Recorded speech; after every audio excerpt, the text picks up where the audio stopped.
Hello, aspirants. I hope you all are preparing well and your preparation is properly streamlined and you are motivated enough to study whatever subject you have picked up.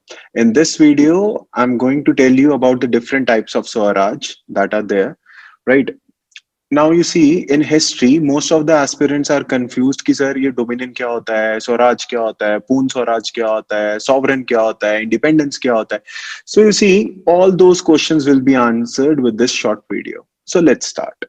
देखिए, अब क्या है, जब हम history पढ़ते हैं तो आप अलग अलग मूवमेंट्स पढ़ते हो, स्वदेशी मूवमेंट पढ़ते हो, एचआरएल में डोमिनियन स्टेटस की डिमांड हो रही है.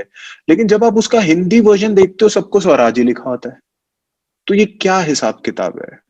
आप देखिए, स्वराज जो है वो एक जेनेरिक टर्म है. Swaraj is a generic term जिसका मतलब क्या होता है? Self rule. जिसका मतलब होता है सेल्फ रूल. अगर आप खुद से रिलेटेड डिसीजंस, अपने से रिलेटेड डिसीजंस खुद ले पाए विदाउट एनी एक्सटर्नल हेल्प और without fear and favour towards any, we call that you are having swaraj with respect to yourself. अब आप देखिए, अब चीजें क्या है. अगर मेरे से कोई पूछे कि सर आप इंडिपेंडेंट हो, मैं बोलूंगा हाँ बिल्कुल इंडिपेंडेंट हूँ. तो बोलेगा कि सर मेरे को ये आंसर बता दो, मैं कहूंगा बता दूंगा. बोलेगा सर आप अपनी घड़ी दे सकते हो मेरे को, अपनी कार गिफ्ट कर सकते हो. तब मैं क्या बोलता हूँ कि रुको मैं पापा से पूछ के बताता हूँ, मम्मी से पूछ के बताता हूँ. सो यू सी, क्या इस केस में मैं स्वराज में हूं? क्या मेरे पास स्वराज है? क्या मैं इंडिपेंडेंट हूं या नहीं? तो अब देखिए, बहुत थिन लाइन है इस चीज के अंदर. हर बंदे का स्वराज अलग होता है, राइट? किसी के पास कुछ परसेंट स्वराज होता है, किसी के पास कुछ परसेंट स्वराज होता है. सो स्वराज एक बस जेनेरिक टर्म है. क्या अगर आप अपने से रिलेटेड 100 डिसीजन लेते हो तो क्या आप 100 के 100 खुद लेते हो, या कुछ एक दो डिसीजन आप किसी और से पूछ लेते हो, मम्मी पापा, गवर्नमेंट और anything else, right? So Swaraj is just a generic term which means self rule, which means self rule. इसका परसेंटेज होता है कि कितने डिसीजंस आप खुद ले सकते हो, अपने से related. That is the meaning of Swaraj. अब देखिए, 0% स्वराज, 0% बेसिकली स्वराज नहीं हुआ. 0% वर्ड क्या होता है कि आप अपने से रिलेटेड डिसीजन कुछ भी खुद ना ले पाओ. ऐसे केस में हम आपको क्या बोलते हैं? स्लेव. स्लेव, गुलाम हो ना आप. अगर आप अपने से रिलेटेड कोई डिसीजन नहीं ले सकते तो आपको क्या बोलेंगे? गुलाम हो. किसी और के बेसिस पे डिसीजन लेते हैं आप, राइट? सिमिलरली 100% स्वराज, अगर आप अपने से रिलेटेड सारे डिसीजंस खुद लेते हैं तो ऐसे बंदे को हम बोलते हैं यू आर सॉवरेन. पॉलिटी के अंदर एक बहुत फेमस क्वेश्चन भी है, what is the difference between sovereign and independence? तो ये आप मेरे को बताएंगे. Are you getting this? इस वीडियो के बाद आपको पता चल जाएगा. पर जब आप अपने से रिलेटेड सारे डिसीजंस खुद ले पाए, हम आपको क्या बोल देते हैं? सॉवरेन. या इसे हम ये भी कह देते हैं पूर्ण स्वराज. हिस्ट्री में सुना होगा purna swaraj means 100% swaraj. Everything with respect to ourselves we gonna decide it, on we gonna decide it ourselves, right? वो वाली चीज है, खुद डिसाइड करेंगे. अब देखिए क्या है इंडियन फ्रीडम स्ट्रगल. अगर आप देखें, इनिशियली जब कांग्रेस बनी 1885 के अंदर, जब हमारी फ्रीडम स्ट्रगल स्टार्ट होती है, तो हम इंडिपेंडेंस नहीं मांग रहे थे. बहुत एस्पिरेंट पता नहीं बुक पढ़ते हुए क्या सोच लेते हैं. 1885 में हम इंडिपेंडेंस नहीं मांग रहे थे, हम सिर्फ रिफॉर्म्स मांग रहे थे, जिसे आप गुड गवर्नेंस भी कह सकते हो. हम क्या बोल रहे थे ब्रिटिश गवर्नमेंट को कि okay, separate executive from legislature, right? Legislature के अंदर नॉमिनेशन की जगह इलेक्शंस करवा लीजिए, बजट पे डिस्कशन के लिए हमें भी बिठा लीजिए, राइट? फाइनेंशियल डिसेंट्रलाइजेशन कर दीजिए. तो आप देखिए, 1885 से 1905 जब मॉडरेट्स थे कांग्रेस के अंदर, हम सिर्फ इतना स्वराज मांग रहे थे कि कुछ सी involve Indians also in the administration. हम सिर्फ क्लेरिकल काम कर रहे थे उस टाइम पे. आजादी नहीं मांगी हमने, सिर्फ क्या मांगा? रिफॉर्म्स. गिव अस रिफॉर्म्स, जिसे आप गुड गवर्नेंस भी कह सकते हो. उसके बाद जब गवर्नमेंट ने ये वाली चीज नहीं मानी हमारी अच्छे से, तो 1905 में आती है स्वदेशी मूवमेंट. 1905 में आती है स्वदेशी मूवमेंट. और पहली बार इंडिया ने अपना बनारस सेशन के अंदर वो चेंज किया. लाइक एक्चुअली कैलकाटा सेशन के अंदर पहली बार हमने स्वराज एज अ डिमांड सामने रखी, पर आजादी नहीं. हमने बोला Swaraj on the lines of Australia and Canada. Australia और कनाडा में भी ब्रिटेन राज करता था, लेकिन उनके लोगों को कुछ उसने आजादी दे रखी थी. तो हमने 1905 में क्या बोला? इंडिपेंडेंस नहीं चाहिए हमें. हमें आप उतनी सेल्फ डेवलपमेंट या सेल्फ रूल दे दीजिए जितना आपने ऑस्ट्रेलिया या कनाडा में दिया हुआ है. See, basically we are not demanding independence, we were demanding this.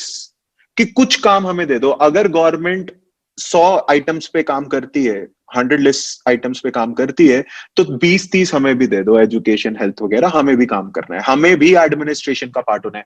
We were not demanding independence, we were not, we were just asking for a bit more of involvement in the governance of the country, right? इसलिए देखो ये word history books में clearly लिखी है, on the lines of Australia and Canada. आजादी नहीं मांगी हमने। फिर 1915 में आई HRL, home rule league, Tilak and Annie Besant. उन्होंने डिमांड चेंज करके क्या कर दी, डोमिनियन स्टेटस। डोमिनियन को भी हिंदी में स्वराज ही बोलते हैं, डोमिनियन को भी स्वराज बोलते हैं, पर ये पिछले वाले से थोड़ी ज्यादा थी। अब हमने क्या बोला, डोमिनियन दे दो। डोमिनियन हम बोलते हैं ऑटोनॉमी। ऑटोनोमस कॉलेजेस होते हैं ना, जैसे ऑटोनोमस कॉलेजेस होते हैं जैसे, आप देखिए ऑटोनोमस कॉलेज क्या करते हैं, एक तरह से इंडिपेंडेंट होते हैं, खुद फीस लेते हैं, खुद एडमिशन करते हैं, खुद पेपर कराते हैं, खुद रिजल्ट निकालते हैं, लेकिन डिग्री उनकी किसी यूनिवर्सिटी से आ रही होती है भाई, एमडीयू से आ गई, पीयू से आ गई, पीटीयू से आ गई, कहीं से आ गई। तो आप देखिए वो सारे काम, ऑलमोस्ट सारे काम खुद कर लेते हैं, बस एक आधी चीज के लिए डिपेंडेंट है यूनिवर्सिटी पे। तो आप देखिए ऐसे ऐसे इंस्टीट्यूट्स को आप ऑटोनमस बोल सकते हो या इंडिपेंडेंट भी बोल सकते हो, पर सॉवरेन नहीं बोल सकते। सॉवरेन वो इंसान होता है जो अपने से रिलेटेड हर काम खुद करे। सी फॉर एग्जाम्पल, अगर मेरी जॉब लगी हुई है, मैं सेल्फ डिपेंडेंट हूं, मैं खुद को इंडिपेंडेंट मानता हूं, तो आप मेरे से अगर पूछ लेते हैं कि भैया ये कर दो वो कर दो, मैं कर देता हूं। लेकिन जब आप मेरे से मेरी कार मांगते हो एज अ गिफ्ट, मैं कहता हूँ पापा से पूछ के बताऊंगा, तो 99% चीज मैं खुद कर लेता हूं, पर 1% I am still dependent on my father. So that means I am independent but I am not sovereign. Sovereign होता है 100% all decisions taken by the person. तो 1915 में हमने ऑटोनॉमी मांगनी स्टार्ट कर दी, डोमिनियन स्टेटस। जब उन्होंने ये भी नहीं माना, तो 1929 में लाहौर सेशन हुआ and then India started asking for purna swaraj. पूर्ण स्वराज मतलब कंप्लीट इंडिपेंडेंस। सी, अगर इंडिपेंडेंस कंप्लीट होती है तो उसके आगे कंप्लीट क्यों लिखवाया? क्योंकि कंप्लीट का मतलब है इंडिपेंडेंस डोमिनियन भी हो सकता है। डोमिनियन स्टेटस भी, वो जो कॉलेजेस होते हैं वो इंडिपेंडेंट ही होते हैं, लेकिन किसी छोटे से काम के लिए भी अगर वो डिपेंडेंट है, तो आप देखिए वो खुद को सॉवरेन नहीं कह पाएंगे। तो आप देखिए कॉन्टिन्यूम ध्यान रखिए। स्वराज एक जेनेरिक टर्म है जिसको आप कहीं भी यूज कर सकते हैं, जिसको आप कहीं भी यूज कर सकते हैं। अगर 100% स्वराज होता है तो हम उसे पूर्ण स्वराज कहते हैं, जो इंडिया ने 1929 में मांगा लाहौर सेशन के अंदर, वो था सॉवरेन, हम उस कंट्री को कहते हैं। I hope you are getting this.